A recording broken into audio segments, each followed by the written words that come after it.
많은 경우에 우리는 어떤 물건을 소유하기 위하여 원하고 있지는 않다. 그 대신 먹는 것, 마시는 것, 듣는 것, 운전하는 것 등등 우리는 많은 물건들을 실제로 사용하기 위하여 원하고 있다. 그러나 희귀한 대상의 측면에서는 앞의 사실들을 까마득히 망각해 버리는데 문제가 있다. 내 가족과 관련된 예를 하나 들어보겠다. 내 동생 리차드는 스스로 공부를 하고 일하며 돈을 벌고 있다. 그는 희귀성의 법칙에 대한 사람들의 허점을 이용해서 돈을 벌어서 학교 등록금을 충당하였다. 그는 주말에 신문 광고를 보고 적당한 중고차를 구입했다. 차를 깨끗이 세차하고 왁스칠을 하면서 윤이 반짝반짝 나게 만든 이후에 그 차에 적정 이윤을 붙였다. 그리고 신문에 세일 광고를 내어 자동차를 되파는 것이었다. 이 전략을 성공시키기 위해 리처드는 3가지의 요소를 필요로 했다. 첫 번째, 리처드는 자동차 중고차의 시세를 정확히 알고 있어야 했다.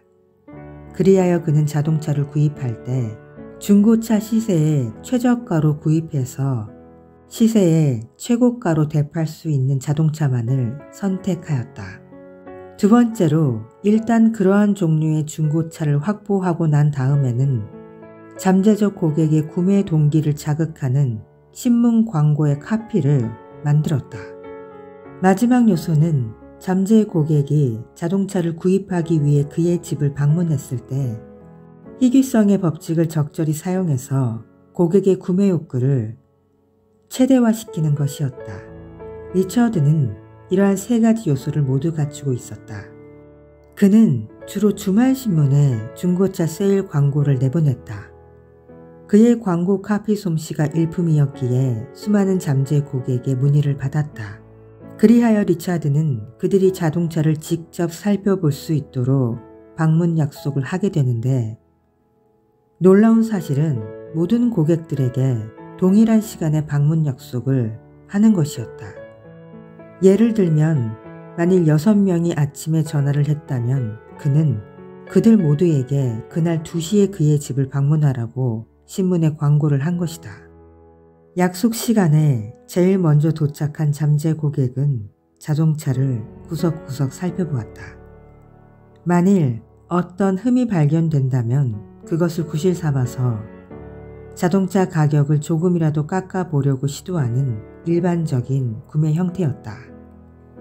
그러나 두 번째의 잠재 고객이 도착하게 되면서 상황은 갑작스럽게 반전되어 버린다. 뜻밖의 경쟁자의 출현이다. 중고 자동차의 구매 가능성은 반으로 줄어들어 버린 것이다. 이때 가장 먼저 도착한 고객은 대부분 경쟁자를 의식한다. 자신이 가장 먼저 도착했고 따라서 결정의 우선권을 갖고 있다는 사실을 확인하려 한다. 만일 그가 스스로 그러한 권리를 확인하지 않을 때는 리차드가 나선다. 그를 대신하여 그의 권리를 명확히 해준다. 리처드는 두 번째 도착한 잠재 고객에게 이렇게 말한다. 죄송합니다만 이분이 먼저 도착했기 때문에 잠시만 기다려 주시겠습니까?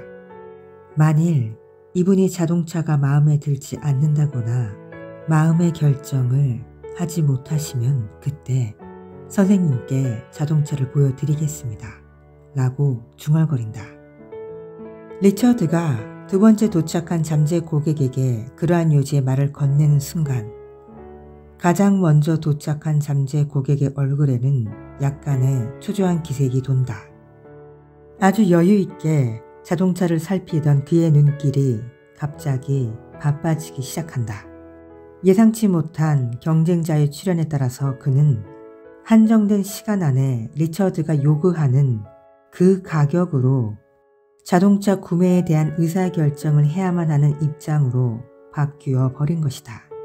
한쪽 구석에서 기다리고 있는 두 번째의 고객을 바라보면서 첫 번째 고객은 만일 주어진 시간 안에 그의 마음의 결정을 내리지 못한다면 아마도 그 자동차를 영원히 소유하지 못할 것이라는 생각 때문에 초조해지기 시작한다. 경쟁자와 한정된 자원이라는 상황 앞에 서 있는 두 번째 고객의 마음도 초조하기는 마찬가지다. 첫 번째 고객이 과연 어떤 결정을 내릴 것인가를 기다리고 있는 두 번째 고객의 눈에는 유독 리차드의 자동차가 놓치기 아까운 훌륭한 구매 대상으로 보일 것이다. 이렇게 첫 번째 고객과 두 번째 고객이 팽팽하게 대치하고 있는 상황이다. 그런데 불현듯 세 번째의 잠재 고객이 도착한다. 상황은 급전하게 된다. 리처드의 설명에 의하면 수많은 경쟁자들이 대기하고 있는 상황은 대부분의 첫 번째 고객에게는 견디기 힘든 커다란 압력이 된다고 한다.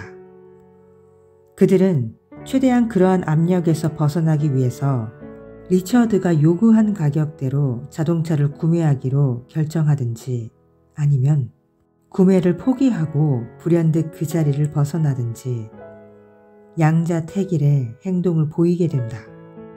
만일 첫 번째 고객이 후자의 선택을 하더라도 문제될 것은 없다. 두 번째 고객이 바톤을 이어받게 된다. 그러면 그 두 번째 고객이 희귀성의 압력에 대한 테스트를 치르게 된다. 한정된 자원에 대한 경쟁적 상황이 리처드의 자동차를 더욱더 매력적으로 보이게 만든 것이다. 하지만 여기서 정말 중요한 사실은 그 자동차의 성능을 더욱 좋게 만들 수는 없다는 사실이다. 결론적으로 그들이 그러한 사실을 인식하지 못하게 만든 두 가지의 중요한 원인이 있다.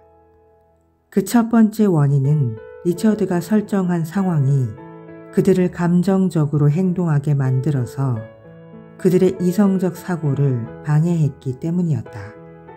둘째로 앞서의 원인의 결과로서 그들이 리처드의 차를 구입하기를 원했던 최초의 이유가 그것을 사용하기 위함이었지 소유하기 위함이 아니었다는 사실을 망각했기 때문이다.